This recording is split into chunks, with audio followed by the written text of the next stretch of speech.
അങ്ങനെ നമ്മുടെ റമദാനിൽ എൻ്റെ ഒറ്റ സുഹൃത്താട്ടോ ഇന്ന് പേരൊക്കെ ഒന്ന് പരിചയപ്പെടുത്തിയാൽ സുബൈർ കണ്ണൂർ. അങ്ങനെ എന്നെ കൂട്ടിക്കൊണ്ടുപോവാണ് അതിസുന്ദരമായ ഇത് ബഹ്റൈൻ്റെ എന്താ സംഭവം ജമ്മിയ അല്ലേ? ഇതെന്താ സംഭവം? ഇതെന്താ മര? ഇത് മുരിങ്ങ. മുരിങ്ങ അല്ലേ? മുരിങ്ങ നമ്മുടെ നാട്ടിലൊക്കെ ഉണ്ടത്. നമ്മുടെ നാട്ടിൽ ഏറ്റവും കൂടുതലുള്ള സാധനമല്ലേ ഇത്? തിന്നാൻ പറ്റുമോ? ഇത് ചപ്പലും പറക്കാനും പറ്റുമല്ലോ. ഇതൊക്കെ ആ ഇതിൻ്റെ ഇല നല്ലതാണ്. മെഡിസിനില്ല. ഇതിൻ്റെ ഇല അല്ലേ മൊയിലാഞ്ചി ഒക്കെ ആയിട്ട്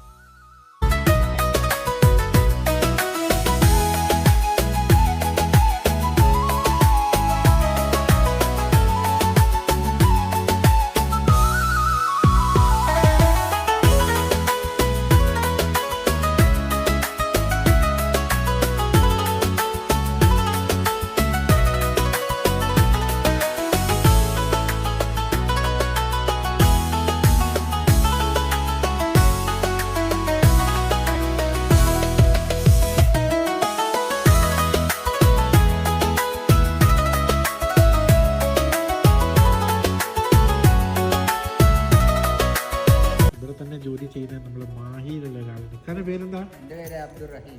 എത്ര ഇവിടെ പണിയെടുക്കുന്നത്? ഇവിടെയാണ് 15 കൊല്ലോ ഇതില് തന്നെ അല്ലേ? ഞാൻ 17 വർഷം. 17. ഈ ഒരു സ്ഥാപനം തന്നെ. ഈ സ്ഥാപനത്തിൽ തന്നെ 17 വർഷം. അപ്പൊ നമ്മളെ മലയാളികൾ തന്നെയാണ് ഇതിന്റെ അകത്തൊക്കെ മുഖ്യ കാർമ്മികത്വം വഹിക്കുന്നതില്ലേ? അപ്പൊ ഇത് ബഹ്റൈൻ്റെ ഇസ്ലാമിക് അസോസിയേഷൻ ജമിയത്തുൽ ഇസ്ലാമിയ എന്ന് പറയും. ഒരുപാട് ആളുകൾക്ക് സഹായം ചെയ്യുന്ന ഒരു സ്ഥലം അതില്ലേ ബഹ്റൈനില്? അതെ, തീർച്ചയായിട്ടും. അത് ബഹ്റൈൻ്റെ മാത്രമല്ല പുറം രാജ്യങ്ങൾക്കെല്ലാം ഉണ്ട്. ബഹ്റൈൻ്റെ പുറത്തൊക്കെ കൊടുക്കും. ബന്ധമാണ് ഡയറക്റ്റ് വന്നാൽ ചെയ്യില്ല. നമ്മൾ ഇന്ത്യക്കൊക്കെ സാൻ ചെയ്യുന്നുണ്ട്. ചെയ്യും, പക്ഷേ അതിൻ്റെ ആള് നമ്മളെ ഏറ്റവും ഉസ്താദിനല്ല ഇവരായിട്ട് ബന്ധം കൊടുക്കണ്ട്. അങ്ങനെ കൊടുക്കണ്ട് വലിയ ഉസ്താദിൻ്റെ ഇവർ വരുത്തുന്നുണ്ട്. പണ്ഡിതന്മാരാണ് ഒക്കെ ആൾക്കാർ വന്നിട്ട് ആരും നാട്ടിലെ പണ്ഡിതന്മാരായിട്ട് ബന്ധം.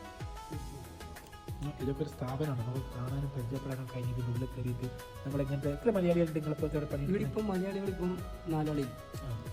ആദ്യം 20 മലയാളി ഉണ്ടായിരുന്നു, 20 ആൾക്കാരുണ്ടായി. ഇപ്പം 4 മലയാളി, 1 പാകിസ്ഥാൻ. ജോലിയൊക്കെ അങ്ങനെ ഉണ്ടടാ? കുഴപ്പമൊന്നുമില്ല. ഒന്നുമില്ല, ഇഷ്ടത്തിന് ഇങ്ങനെ ചായ ഒക്കെ ഉണ്ടാക്കി എപ്പോഴും കുടിക്കാറില്ലേ? ഒരു ഓഫീസിൽ ഇപ്പോഴും ചായ ഉണ്ടാക്കി കുടിക്കാം. പിന്നെ അറബികളൊക്കെ നല്ല ബന്ധമല്ലേ?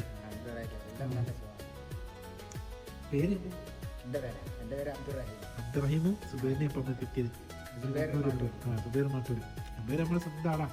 നമ്മളവന് പേരിട്ട് ഇബ്രാഹിം കുട്ടിയാണ്. ഞാൻ നോക്കലും ഏതായാലും കാണാൻ പറ്റിയ സന്തോഷം.